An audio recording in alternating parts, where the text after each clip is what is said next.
Boye malamu na émission na biso ensemble parlons-en ezali moko ya émission oyo ezali kolobela éducation ezali kolobela social ezali kolobela spirituel lelo na moment oyo tolingi tolobela nano makambo etali spirituel. En tout cas merci na baye oyo bozali abonné na kati ya émission na biso chaîne na biso Angèle Miezi officiel TV boyebi bien émission na biso ezali vraiment bémission ou eza kozongisa biso na kati na nzela kopesa biso boyebi pe mayele ezali émission moko toboyi vraiment polémique tolingi nanu tozongela mayele bongo na biso esala po ete tolobaka mingi maloba soko oza koloba mais soki bongo eza kosala te ezali pasi mingi. Donc merci na baye oyo bozali abonné na chaîne na biso Angèle Miezi officiel TV. Merci na baye pe oyo bozali ko aimer ba émission na biso po ndenge wana boza ko sunga biso po ete moto mosusu atala tango yo zotala émission oyo o aimer yango okomona moto mosusu pa kozwa occasion ya kotala yango pe koyeba ko partager yango ezali pe malamu po ebele pe bayebi te. Tango na nous allons abonner te, abonne-toi, tango vous s'abonner, ou cliquer na cloche à notification, bongo ko banda kozwa ka émission na biso en temps et en heure. Bien aimé, ensemble parlons-en, ezali eloko moko ya koyinanate, ezali tozo pesana boyebi, tozo pesana mayele. Dernièrement na lobeli bino likambo ya Jérusalem. Jérusalem ezali oyo bakoko na biso baye na biso ezali ville moko oyo baye na biso baye baki ko vanda na yebaki kolakisa bino yango na kati ya mokanda ya Lamentation 5 bokoyeba ko comprendre que Jérusalem ezalaki habité par des noirs. Nde tozosala recherche kaka ndenge papa Kimbangu alobaki botanga ka Bible bokokanga moyibi na eloko yo ayiba bino bandeko natalaki émission moko nazomona ndeko moko azotumba Bible mais botumba Bible te botanga yango parce que Bible ezali nde histoire na biso oyo bango kaka bayaki balongola ba page mosusu et nzambe na bolingo na ya sala ete ba page mosusu pe tikala eza na biso pe na mayele na biso to ba kotangaka Bible pour te comprendre wapi ezali par na biso parce que tango yozo kotanga Bible koyeba kososola nzamba fongolo mayele pour yeba ko comprendre nini Biblia elingi koloba. Ce n'est pas pour rien papa Kimbangu alobaki to tangaka Bible to kanga moyibi na eloko yo ayiba biso po ayeba keza na mabomba mi mususu na kati o ezali kotalisa penza ete Bible ezali histoire na biso bandeko nazali na élément plusieurs éléments na lingina pona un ou deux éléments en tout cas o esimbi penza motema nanga onga na lingina appuyer avec parole biblique ezali likambo ya masque o bauti koteka na 4,200,000 masque wana balobi bandaki ko servir de détecteurs de mensonges ndenge mindele basala o bomoni eloko moko te o bango basala o euté pa na biso te parce que mayele nyoso bazwa e pa na biso kaka po babonza o ezali ba trace o yo biloko yo sala nde yango wana moni siko ezo sala ete neti tozo découvrir te biloko nyoso bango bazo salela eza biloko ezala banda kala balobi même kutu nde tozo ba téléphone eza ba biloko oyo esalema banda kala ezala banda kala ezala notifié quelque part nde bango ka bazo tia en pratique mais malheureusement lokola toza bato ba recherche te lokola totanga kapete tozo mona neti makambo nyoso ezo ute pa na bango nzoka nde bongo te. Le masque là qui a été vendu à 4,200,000 €. C'est un masque qui servait de détecteur de mensonges quand il y avait un jugement à faire. Babanaki kotia masque wana, soki ozolo balokuta, masque wana peut-être bakotia loboko likolo masque wana, soki loboko na we longote, ça veut dire que yozolo balokuta.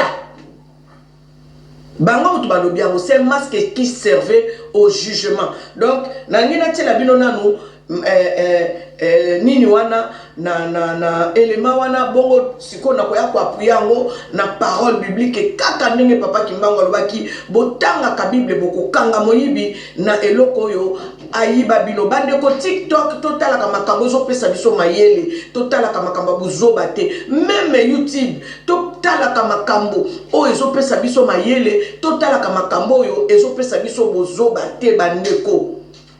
Vous allez voir les gens qui passent leur temps devant la télévision ou devant leurs écrans, quels que soient les moyens, baza koleksa ba air na ba air pour na participer na ba émission ya polémique ole ba participer na ba émission ezo pesa mayele ezo fongola boania ezo pesa boyebi non bango balingi ba kotika na mayele to ko pesa fautité parce que mundele aya ko travailler biso ndenge wana soki pe ba vaccin ba pesa biso e soki pe nini ba pesa biso to yebite ndenge élément moko na sanango balobi pendant que les blancs envoyaient leurs enfants à étudier à connaître la science biso batiela biso ba mangomba ba pesa biso chapelet totanga ka chapelet 10 fois je vous salue Marie par jour ce qui 60 fois je vous salue Marie par jour pendant que bango batinda bana na bango na l'école bakende ko yekola bakende ko apprendre biso bayeba ko tika biso na kati ya buzoba bandeko.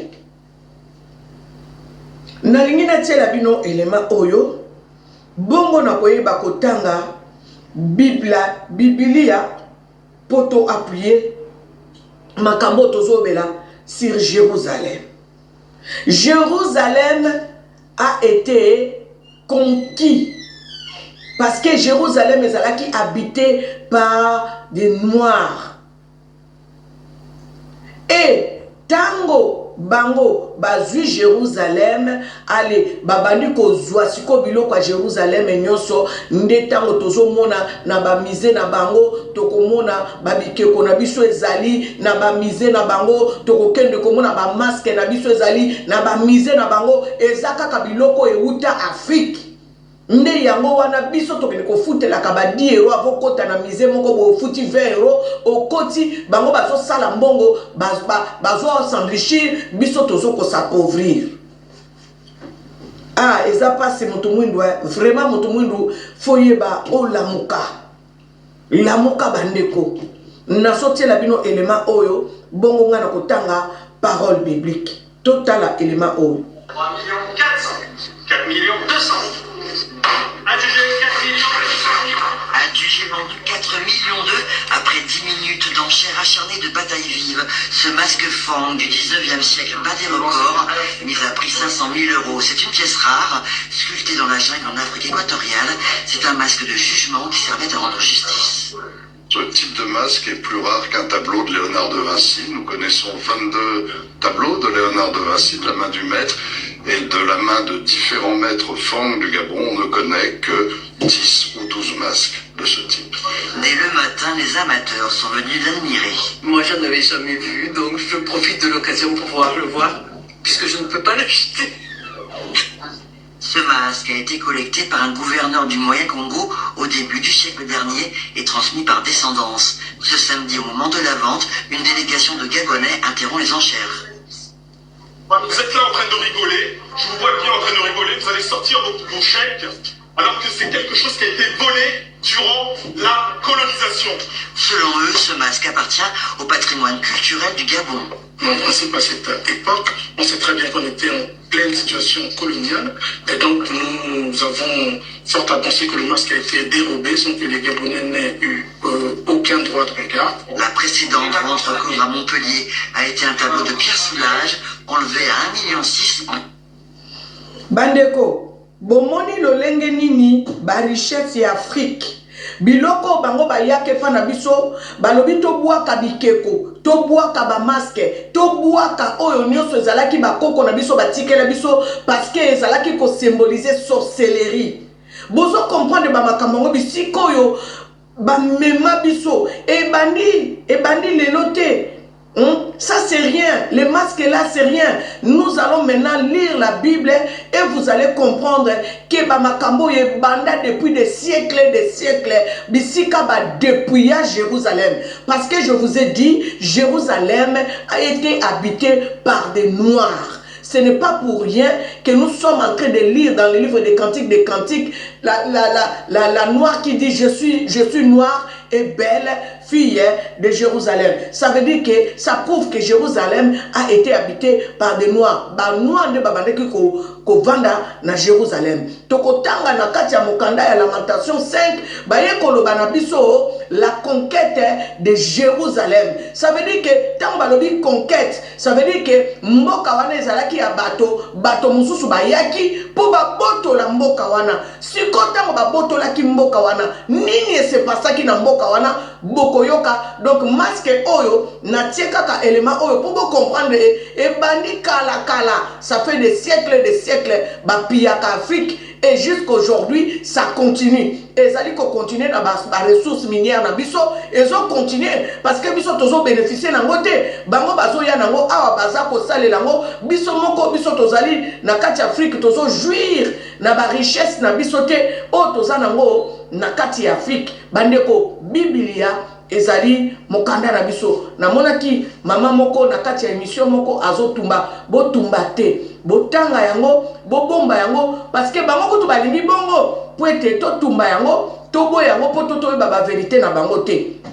Ce n'est pas pour rien papa lobaki ba changer Bible ba yebi que babiloko mususu biso tokomi ko comprendre ndenge na yaki kolobela bino likambo ya Genèse 2 bisika bazali koloba un fleuve qui sortait du jardin d'Éden où il ça la 4 sorties hein tokokende ko tanga soki botangi na Genèse 2 bokende ko mona ba makambo na ba fleuve qui sortait du jardin d'Éden les seuls fleuves où il ça la 4 sorties ezali fleuve Congo.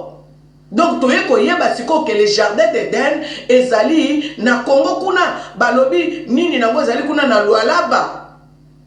Bandeko Congolais tout le monde a besoin ce n'est pas pour rien bazo tika biso to boma na bato ba boma kabiso parce que pona bango il faut ba exterminer biso lokola ba salaka ba peau rouge lokola ba sala ba juif akala lokola ba sala ba yebi eza na secret moko o esengeli bima ezali sikoyo makambo ya Congo natalaki papa Samuel Masambukidi natala kaye mingi bandeko surtout biso mutu toyebi nzambe tomitiela ka ba limite te pardon bolimbisanga tomitiela ka ba limite te tozala bato toza ko apprendre bandeko bolimbisanga na melamo amai tozala bato toza ko apprendre. Pourquoi? Parce que totikala na forme moko ya Bible on dirait Bible ezelisaka biso kaka Dieu va faire, ne vous inquiétez pas, Dieu va faire, ne vous inquiétez pas, le lendemain appartient à Dieu. Bien aimé, surtout Tikalika Bongo, ne vous inquiétez pas, Dieu va faire. Toko souffrir, parce que nous avons le Gédéon, vaillant héros, lève-toi, parce que na sala na yo vaillant héros, pour na ça nini hôtel de Bali ya tatana mabana ya libota na yo bandiko ce n'est pas pour rien nzamba lobana biso lève-toi.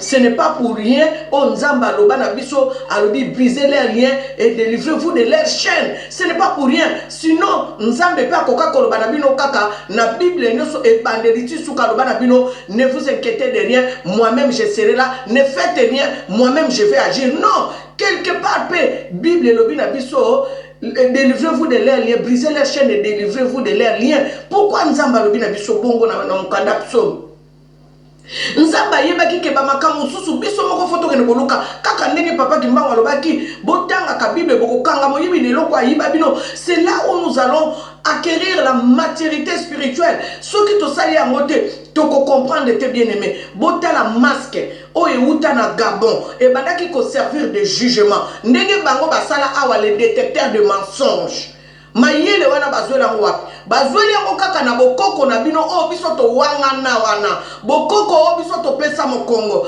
nde bokoko wana inspira bango et pesa bango mayele nde baye ko sala détecteur de mensonges. Ces masques qui sont en train de vendre ici à 4 200 000 euros.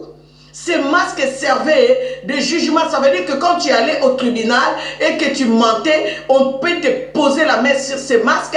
Et le masque peut-être, Nangouya Bonzame, Yangouya Bakoko Nabiso Bazaki Nango, parce que Bazaki n'a pas puissance dans Bango, Bakotia Olobokwana, Bakoye, Bakotozo, comme ça.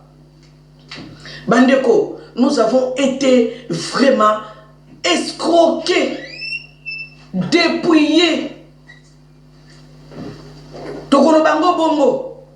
Et ce n'est pas aujourd'hui que Makambo est bandi. Et banda utakala. Bozela natangela bino na mukanda ya.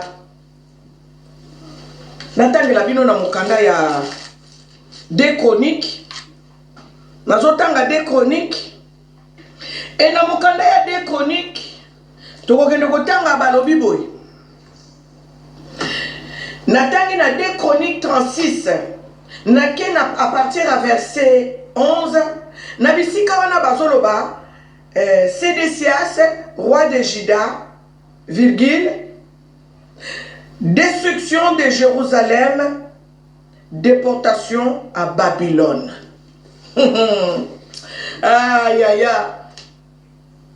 Dernièrement, nalobi nabino likambo ya Daniel azalaki déporté. Nalobi Daniel na Shadrach, Meshach, Abednego bazalaka déporté. Tant ba déporta bango bazalaki bato bazali bo de figure bato mayele bato nzebi bato abwanya nde bango wana bazwaki po baye bakolakisa bango mayele na biso esaleli na biso nde yango wana sikoyo bayebaki kozala boumbu na bisiko bazalaki kasi awa ngana yebi ko tirer na kati ya livre ya 2 chroniques na bandelaki na verset 18.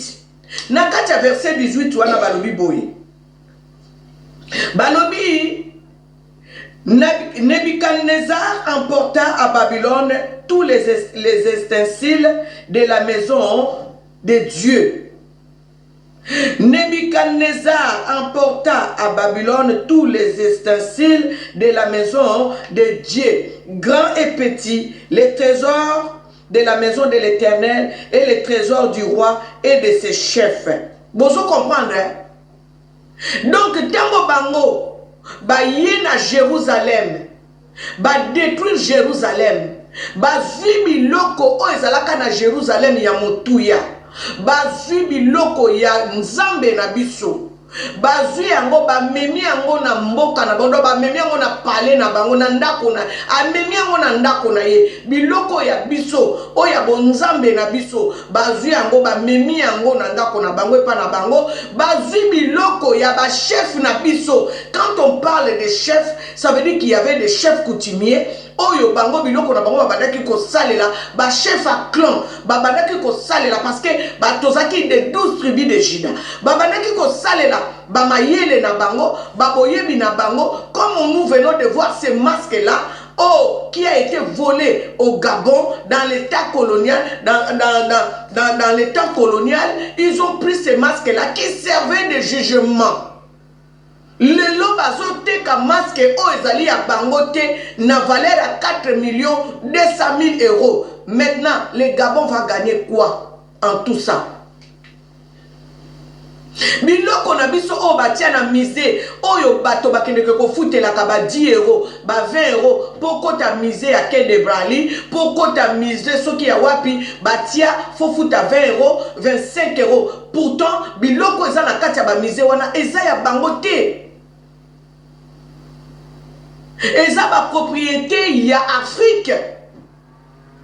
Nde yango wana bozo mona Afrique congolais africain nyoso il faut afongola miso bandeko mikolo nyoso na zoloba to longwa na buzoba bandeko congolais azana kati ya buzoba makasi. Congolais soko miyebite esengelo miyeba longwa na ba fertilité kende ko sala ba recherche kotanga ezali kakate o nini kotanga makamususu pe komama Bible bakomango na Kikongo bakomango na Lingala bakomango na minoko nyoso kende kotanga ka oyo bako comprendre bakanga moyibi neloko oyo bayiba biso mikolo nyonso nazoloba wewe makambo nazoloba bato baomona nganeti maman gel pourquoi parce que ça va makambo mosusu topesa biso ba colère sainte Il n'y a pas un pays en Afrique qui prie comme le Congo RDC. Il n'y en a pas. Là où tu vas trouver dans une avenue, il y a 5 églises.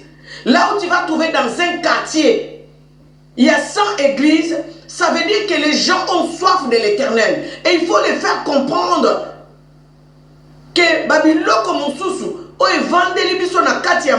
c'est parce que nous n'avons pas cette connaissance. Toyeba que Yesu azala mutu mwindu, toyeba que Jérusalem bazotanga na kati ya Bible oyo ezali etando na yo, ezali mboka na yo, ezali bisika oyo zala o bayaki koyiba yo mayele, bayibaki obozwi na nyonso. Boko memananu biso na eta wana bandeko. Boko mona même na combat spirituel tokokoma na colère moko sainte ya ndenge mususu. Parce que nous allons nous approprier cette histoire qui est notre histoire, notre vraie histoire. Oh, bah, salango. Et comment y'a batu mususu? Bandeko, même si vous la mwana, na kati ya ndako, boko mona mwana oyo azali, mwana ya kolondaku, azalaka na ba aisance mususu, ke mwana oyo aya, oyo bo adopta, oyo ayebi ke ba adopta ye penza, andi mama na ye pele kola mwana nyoso me, akozala na ba aisance mokote, na mwana oyo, abota na kati ya ndako, mwana penza ya mokolondaku. Baza azana aisance mokote. Alors, faut même biso na ba niveau wana to koma na aisance wana ya koyeba ete Yesu azala penza oya utie pa na biso, Yesu azala frère na biso, Yesu azala te oyo nzambe to mona kako nzamba Israël lokuta Israël ona lobi o Israël basala lelo ya mokili. Non, Israël on a lobela oyo oya biso ya solo ba o babengi le peuple choisi de Dieu. C'est nous qui sommes les noirs. Dieu est pour tout le monde. Nzambe azam nzambe abatunyoso ndenge to lobake Dieu a choisi Israël, les tribus de Juda. Mais les tribus de Juda là c'est toi-même. Eza yonde mutu mwindu. Ndenge peto ndima ke Yesu alobaki azwi biso, donc andimi biso ndenge pa andimi bikolo mususu. Donc ça veut dire que milongola na place o mitiaka ke Yesu adopta yo. Non, Yesu akufela yonde mutu mwindu pe adopta bikolo mususu. Poto lobi nzambe azalaka nzambe abatu nyonso. Mais siko yo folongwa na place wana omitia ya fils adoptif. Il faut le voir place où il y a fille adoptive. Tu es le fils biologique. Ça veut dire que ça peut être descendant.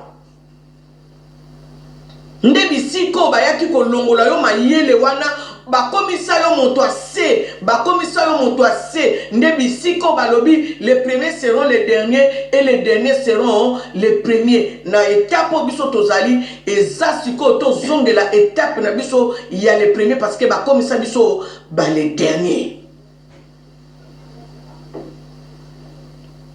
Nazotanga na verset 20 kaka na livre il y a 2 Chroniques 36, chapitre 36, na verset 20, balobinin. Nebuchadnezzar amena captif à Babylone ceux qui échappèrent à l'épée et ils lui firent assujetti à lui et à ses fils. Bien aimé, eza matata. Bogole misanga mikolo. Bakosu kosu bari mezo tungisanga mais tokosa la kake mission. Nebuchadnezzar oyo akangela ngai bandeko nanga mema bango captif. Alobi Nebuchadnezzar amena captif à Babylone ceux qui échappèrent à l'épée, ils lui firent assujetti à lui et à ses fils jusqu'à la domination du royaume des Perses, afin que s'accomplisse la parole de l'Éternel prononcée par la bouche de Jérémie, jusqu'à ce que le pays ait joui de ses sabbats. Il se reposa tout le temps qu'il fut dévasté, jusqu'à l'accomplissement de 70 ans. Bien aimé, totanga kabide, tokokanga moyibi, na elokoyo, ayiba biso, bandeko, na zongeli, na zongeli elema moko, na zongela elema moko, na lukango, bongo na koka lisusu, ko commenter. Jérusalem ezali nde yo. Habitat ya Jérusalem ezali nde yo. Babiloko na biso oyo bakanga kanga, oyo babomba bomba na bamize na bango, nde biloko oyo esengeli toluka to récupérer, nde biloko oyo esengeli toyeba ete mutu mwindu azala jamais o azanga mayele te. Mutu mwindu azala mayele, mutu mwindu asala babiloko maître Gimsa memeni ngambo na ba pyramide kuna eza na ba écrit moko batia, eza ba code moko batika oyo ezotambusa mokili lelo. Ah, Yesu na ngai nzambe na bomoi, pungu tulendo, mbumba loa pinanza, kalunga, éternel Dieu tout-puissant, le créateur des cieux et la terre. Bien-aimé, nazoluka élément moko, na lakisa biso, bongo sikoyo, toko continuer na lakisa biso des éléments, oya babiloko ya kala o bayiba biso ndenge ka bazo continue kosala ti lelo na bakonta na biso o bazo yiba biso bazo kosa biso bazo ya nango awa biso to vandi ya mwana nazo benda nano matoi na bato bazo tekaka mabele na mboka balobi na Israël na bango basala lelo soki oza Israélite to ko somba ta terrain moko ya 5 sur 5 kuna te oza na droite. Si biso moko lokola to yebite qu'est-ce que le Congo yango moni ba Congolais bazoteka Congo na beta na bapaya lobi boko suka wapi tango bino boko découvrir que Congo eza nini tango bako bata ko kanga bino na bilamba po ba yeba ko ya na mboka na bino boko suka wapi biso moko peto sundola mboka ngo pona munoko na biso to bakaka mboka wane ko bonga te boto investir biso nyoso awa kozonga Congo koma kutu ko mbabusuku to babi ngakutu awa te fuila kumputu mawa soko yebaki mboka na weza nini oko wela okende ko somba mabela tana kinkoli somba mabele ata na bisiko babota bakoko na yo bauta parce que Congo monde entier koluka koya na Congo ale moloto déjà l'a dit bakimbangi sekutu balobaka ngo mikolo nyonso mateya na bango mikolo nyonso père spirituel na bango yebisaka bango ke bobongama parce que mboka oyo tokozanga bisika kotia bato nazo pesa bino élément mibale to misato comme ça tokosukisa na pesa bino élément oyo papa Masambokili akendaka ko visiter musée moko kuna na Égypte bongo azotalisa bino biloko bakoko na bino batika kuna oyo bazwa bakoko na bino 2000 ans avant Jésus. Donc vers les années 2000 avant Jésus. Wana kutu Moïse soloté, Abraham soloté. Abraham na Isaac Yakobo babotama te bazala te biloko ezala déjà. Bato bozo benga bango basoka. Bato bozo benga bakoko lelo asala nini sikoyo na saka yo tena bakiti viens voir tena bakiti 1350 avant Jésus.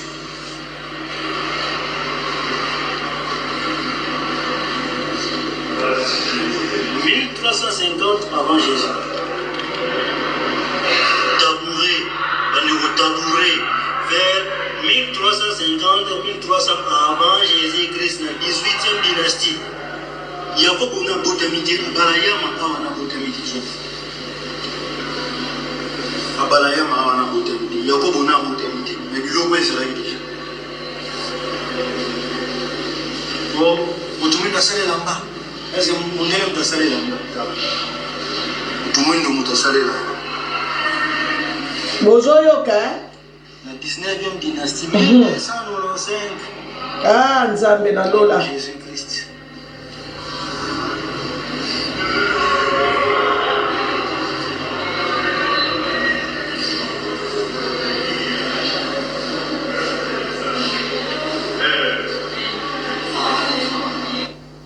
Bandeko, bomoni biloko nyoso balobi tous oyo babi 2000 avant Jésus-Christ. Ça veut dire que Jérusalem, tango ba conquérir rango, tango ba zui Jérusalem, ba siéger Jérusalem, ba pekisi Jérusalem, bonzambe na bango, assujettir bango na utotangela bino assujettir bango dominer sur bango bazwi biloko na bango bazwi mayele na bango omoni mboka soki eza conquérir bazwi ça veut dire boza so na pouvoir moko te bapekisi bino bonzambe na bino bapekisi bino bosala oyo esengeli bino bosala bokomi kodépendre na bato wana oyo baye koconquérir bino nde yango bomoni sikoyo bazwa bo oyo ya biso badeporte yango bamemi yango na Babylone me boyeba ke na kati ya Bible kaka awa baloba ke Babylone la grande va tomber. Babylone la grande oyo tozoloba boye eza nde makambo oyo papa komi kobanga azoloba ba modifier Bible basaba koma Bible mususu. Pourquoi azoloba ngo? Parce que yebi ke bisiko ba bombaka lokuta na bango komi na suka tana bango batikelaki bango ekomi na suka nde bozoyoka lisusu ba langage moko codé ya la bête est là. La bête est là, nous sommes en guerre avec un ennemi invisible. Ba yebi ke biloko bayaki ko sala biso, biloko bayaki ko yiba biso, tanangwe koki oyo bato a Jérusalem, ba descendant na bango, ba komi ko fongwa mamisu, ba komi ko sosola, ba komi ko comprendre, ba komi ko yeba, ndenge papa kimbango lobaki, botanga ka Bible, boko kanga moyibi na eloko yo ayiba bino. Bien-aimé dans le Seigneur, nalingi na lobela basali na nzambe o baza kote ya biso mikolo nyonso mokolonga na tanga ka liki 3 bandeko tobungi te moto na moto aza na lingomba na ebisika sambelaka meto bakisa boyebi parce que soki boyebi ezali ekomema biso na libération spirituelle. Pour Bible lobi, vous connaîtrez la vérité et la vérité vous affranchira. De quelle vérité dont la Bible nous a parlé? Parce qu'il y a des choses qu'on nous a cachées depuis longtemps. On nous a volé notre histoire, on nous a volé notre histoire, notre position et on nous a placés dans une position qui n'est pas la nôtre. C'est pour cela que nous devons lire et comprendre les Écritures, bien-aimés dans le Seigneur.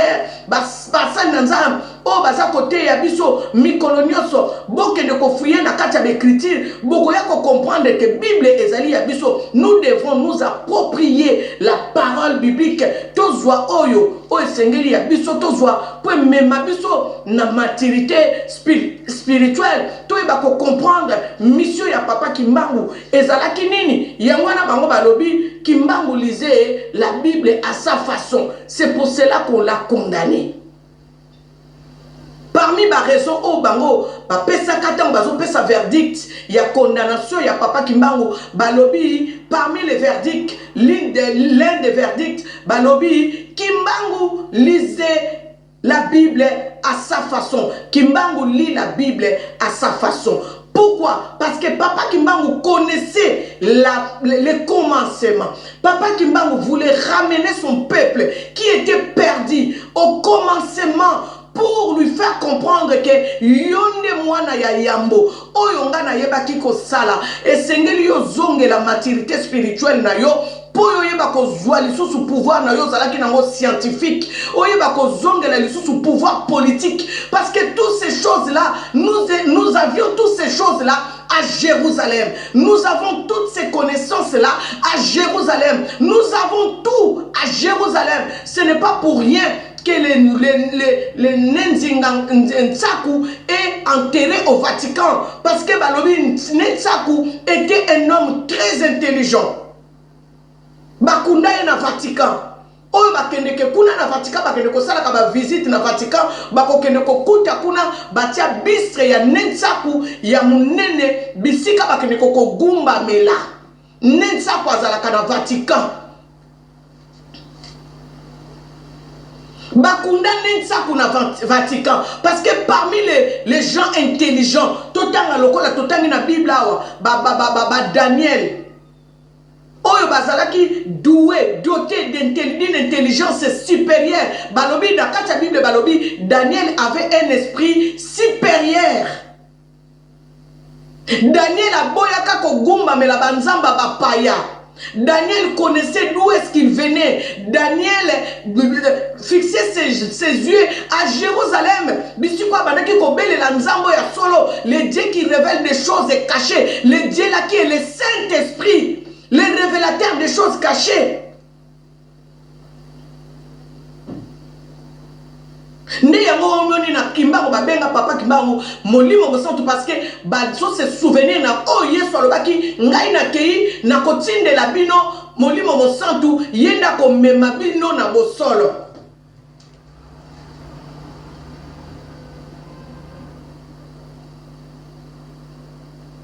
L'esprit ne meurt jamais.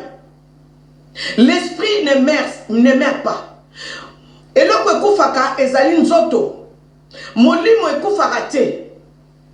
Do molimo akolo Yesu yewana kaka nzambe tata, yewana kaka nzambe mwana, yewana kaka nzambe molimo sang. Et soki totangi Bible bien, Yesu papa na enani. Parce que soki totangi Bible bien tozo kotala ke Yesu abotama na tata te. Yesu auta na molimo. Yesu azali mwana ya molimo mosantu. Comprenez ce mystère. Dieu le Père, Dieu le Fils et Dieu le Saint-Esprit. Mais Yesu zeminaye e ute pa molimo mosantu. Yamwana pe kaka Yesu na maloba na ya lobi na ke ko bongisela bino bisika e pa ya tata. Tata ngona ni soki totali bien tata ngo molimo mosantu.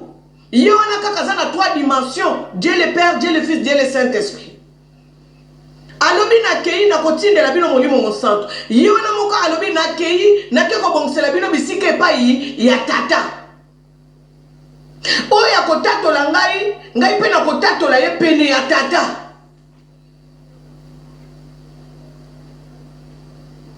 Bandeko. Bible za mosindo tozo kende nango malembe. Nzamba afongola moto nyonso mayele, afongola moto nyonso connaissance, apesa moto nyonso boyebi, pote to longwa na bowumbu oyo bayela biso, balobi awa na kati ya 2 Chroniques, balobi Nebuchadnezzar amena captif à Babylone ceux qui échappèrent à l'épée. Moi je veux dire ceci. Ce n'est pas ceux qui ont fui l'épée. Ça veut dire que oyo bango ba pona ki batika la na bango, bato ya mayele, bato ya bwanya, bato ya boyebi, ndenge totangi quelque part balobi, oyo bayeba ki komema bango na captif, bazala ki beau de figure, belle de taille, nde bango na o bango bazwaki, ba récupérer ba sage na biso, ba récupérer bato ya mayele. Bato bazala ki ba captif ba figuré bango na nde ba récupérer ki bango pour que ba si jetir bango ba kende ko banda ko lakisa bango siko mayele na biso ba wanga ni si biso bonzambe na biso ndenge awa totanga ki ancien président ya France Nicolas Sarkozy aza koloba boye alobi tokenda Afrique ba blanc ba ya na Afrique ba faire renier ba africain nzambe na bango, ba faire renier ba africain culture na bango, ba faire renier africain coutume na bango, ba faire renier. Ça veut dire que tuko même na kati ya koloba, soki tozoloba toluwanga na même inoko mboka na biso. Même ko sambela na munoko mboka comme problème, faut to sambela na français. Pourquoi faut to sambela na français? Pourquoi ba français ba ko yekola munoko mboka na biso te? Pour faire de nous des gens puissants. Pourquoi nous devons toujours être des suivistes? Pourquoi ils ne doivent pas apprendre nos langues à nous? Pourquoi nous devons toujours apprendre leur langue? Nous avons appris leur histoire. Nous avons appris leur géographie. Et pourquoi ils ne doivent pas apprendre nos langues à nous et notre histoire à nous? Mondele moko kutu mutakomi kobeta ba histoire ya ba Congolais, ya ba pays africains na kati ya TikTok na so sepela nabi o aza mondele to aza mutu mwinu nda koma mondele. Pour yende kutu mutakomi koloba ba histoire ya ba pays d'Afrique. Ndenge bayaki koya ko coloniser biso. Boluka zela na luka élément ngo na tela bino. Na lobi na zo tela bino quelques éléments. Donc na luka pe élément wana na tela bino élément mundele. Ndenge aza koloba mundele ayaki ko coloniser na talaki oya RDC mundele kutu azo beta ngo koleka biso moko bana ya Congo. Boyoka. De la RDC. Boyoka. Un peu à reculons. Donc là, aujourd'hui, c'est la RDC. On sait tous qu'avant, c'était le Zaïre. Zaïre, ça vient de Nzadi, qui veut dire fleuve, hein, et plus largement, Nzadia Mwanza, qui veut dire le fleuve puissant. Hein, ce qu'on va appeler plus tard le fleuve Congo avec un C. Mais on sait tous qu'avant, hein, bien avant ça, c'était le royaume Congo avec un K. Donc le peuple Congo vient d'Égypte. Hein. Ils ont migré à un moment donné dû aux oppresseurs occidentaux, c'est toujours les mêmes, hein, qui embêtent tout le monde. Hein. Donc ils sont arrivés en Afrique centrale, hein, ils ont rencontré les Pygmées. Certains disent qu'ils ont anéanti les Pygmées, c'est pas vrai, hein. Ils se sont mélangés aux Pygmées, hein, ce qui va donner les Bantous. Il faut savoir que Bantou, à la base, c'est le pluriel de Muntu, qui signifie dans la tête, qui signifie l'être humain complet en Kikongo. Hein, donc on va dire Bantu pour signifier le pluriel des êtres humains accomplis, c'est-à-dire ceux qui ont, on va dire, un esprit développé. Au départ, c'était Congo Katiopa, puis c'est devenu Congo Dia Dotella. Il y avait 3 clans ancestrales. Les Mbanzu, qui donneront par la suite des sous-groupes comme les Bateke, les Babounous. Ils sont spécialisés dans l'agriculture, ce sont des excellents forgerons aussi. Il y a le clan Nzinga, les combattants, les guerriers. Bon, ils étaient tous des guerriers, mais eux, ils étaient puissants. Et il y avait les Nzaku. Alors eux, c'était vraiment, on va dire, les régulateurs. Hein. C'était un peu les griots, hein, version Congo, bien évidemment. Hein. Ils étaient maîtres dans le spirituel, hein, puisqu'on raconte qu'à un moment donné, il y avait un maître spirituel qui avait réussi à trouver le moyen d'arrêter les flèches empoisonnées des Pygmées. C'était un royaume gigantesque, rien qu'une province faisait la moitié de l'Europe. Bien aimé, bonjour mon abamakambango. Là, c'est pas un noir, ce n'est pas un Congolais, mais c'est un blanc qui est en train de vous apprendre votre histoire. Et nous, pendant ce temps, nous sommes devant nos écrans, devant nos tablettes, en regardant des choses inutiles qui ne nous amènent à rien, qui sont en train de nous abrutir davantage. Vous devez connaître votre histoire, vous devez connaître. Awa boye, bomoni likamba nsaku. Nsaku balobaki, balobi nsaku bazaki makasi na spiritualité. Et voilà, je continue à dire pourquoi Nsaku est enterré au Vatican. Parce que c'est notre spiritualité en fait qu'on a pris, que le Nsaku est parti transmettre au Vatican. Et aujourd'hui, il est enterré là-bas au Vatican. Bien-aimés, nous devons nous révolter. Ça veut dire que nous avons des paroles, mais le cerveau ne fonctionne pas bien. Comme j'ai regardé notre bien-aimé Samuel Bassamboukidi. Bien-aimés, regardons, écoutons les autres. Ne restons pas des sectaires. Ne restons pas dans nos églises. Oui, je ne vais pas l'écouter parce que lui prie là-bas, parce qu'il dit ça. Écoutez au moins, ça va vous ouvrir l'intelligence. Samuel Bassamboukidi, c'est un garçon très intelligent. Il est très très intelligent parce qu'il lit, il cherche à savoir. Voilà pourquoi il est vraiment riche en connaissances générales. Nous devons apprendre. Bien aimé, moi qui vous parle ici, je n'ai pas fait de longues études, mais je suis en train de me débrouiller pour comprendre, pour chercher de comprendre. Ça veut dire que Nazana Rajwana, Natsike la bana nanga quelque chose, Nazana Rajwana, Namona quand même que Congo nanga est Zuiko Seka.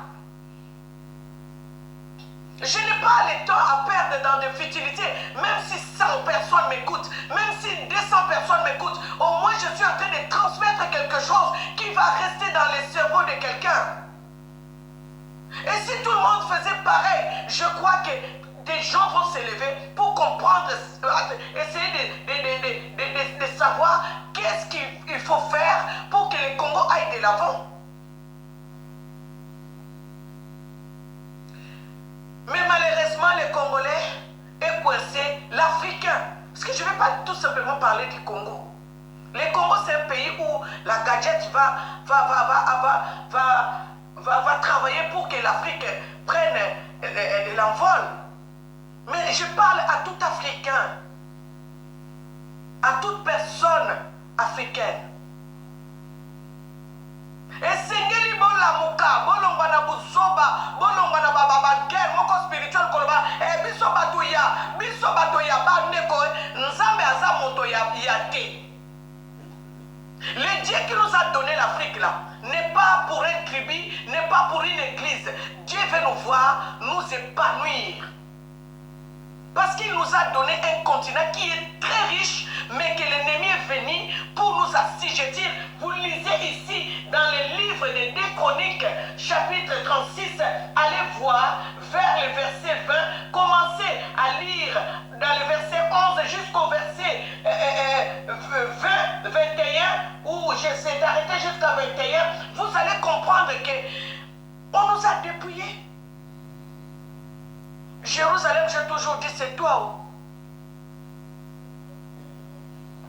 Bien-aimé, je vais chercher un dernier élément. Supportez-moi, bien-aimé. Je suis vraiment dans la colère. Écoutez-moi ça. Écoutez ça. Sa théorie, sa culture, son idéologie, son paradigme, son concept, son histoire. C'est ça qui fait en sorte que même après 10 000 ans, le chinois reste chinois, l'indien reste indien, l'arabe reste arabe, l'occidental reste occidental. Ils le sont, par leur culture, par leur spiritualité, par leur langue, par leur tradition, par leur histoire, par leur théorie, par leurs croyances, par leurs concepts, aussi et surtout par leurs ancêtres à qui ils s'y attachent et célèbrent. Quant à nous, Africains, en 500 ans seulement, nous sommes devenus arabes, occidentaux, chinois, indiens. On veut vivre dans la peau de tout le monde, sauf dans notre propre peau. Notre culture se perd, nos traditions disparaissent, nos ancêtres sont reniés et oubliés, nos langues meurent, notre histoire est falsifiée, notre spiritualité est diabolisée. Nous avons perdu nos racines, nous avons perdu notre identité. Cette pauvreté d'esprit contribue à nous rendre financièrement pauvres. Nous sommes égarés. Égarés physiquement, égarés psychologiquement, égarés intellectuellement, égarés culturellement, égarés économiquement. Nos dirigeants sont égarés, nos intellectuels sont égarés, nos parents sont égarés, les enseignants sont égarés, le peuple est égaré. Qui va alors nous sauver? L'Afrique a besoin d'un sauveur, d'un héros. Cet héros, c'est toi. Ce texte peut être imprimé et collé dans la chambre des enfants africains. Ils doivent comprendre qu'ils ont une responsabilité. Ils ont une mission sur cette terre. Voilà. Moi, c'est déjà... Ça, c'est genre de choses que moi, je regarde dans TikTok. Parce que ça me donne l'intelligence, ça me donne la connaissance, ça me donne la révolte pour transmettre à mes enfants qu'il faut voir plus loin. Vous voyez, aujourd'hui, nous sommes en train de parler de ce genre de choses. L'Éternel Dieu a fait en sorte qu'il y ait ces moyens des réseaux sociaux pour que nous puissions en savoir plus. Mais regarde l'Africain comment il a pris d'utiliser ces moyens qu'on lui a donnés pour qu'il apprenne un peu plus, pour sortir des griffes de l'ennemi. L'ennemi, en fait, l'Africain est en train d'utiliser ces moyens que l'Éternel Dieu a permis qu'il soit en place dans des bêtises. Tu vas voir les gens qui passent des heures et des heures, qui font des émissions et des émissions tous les jours en parlant que de bêtises. Bien-aimés, utilisez votre intelligence, votre petite intelligence, votre grande intelligence pour sensibiliser les peuples africains de sortir de cette misère spirituelle, physique, sociale, financière. Dans tous ces domaines-là, il faut parler, sensibiliser les gens pour que les gens aient au moins la liberté, l'indépendance spirituelle, matérielle, physique et dans tous les domaines.